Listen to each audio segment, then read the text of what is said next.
everyone, in this video we will see what Cursor AI is. Cursor AI is an AI-powered code editor designed to help developers write and manage code faster and more efficiently.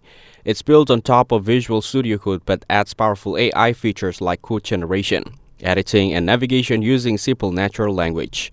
You can highlight code, type what you need, and the cursor will rewrite it for you right in the editor. It also has a chat sidebar where you can ask questions about your code base, run commands, or generate entire files. Cursor supports models like GPT-4o, Cloud 3.5, and its own Cursor Small, giving you the option to balance speed and power. One of standout features is Composer Mode, which lets you build complex code across multiple files at once. It keeps your code private with a secure local privacy mode and allows you to set project-specific AI rules to match your coding style. While it isn't perfect and sometimes make mistakes, many developers report saving up to 40% of their time. Cursor is available with both free and paid plans, and it's gaining serious traction in the industry, even being tested by major companies like Amazon.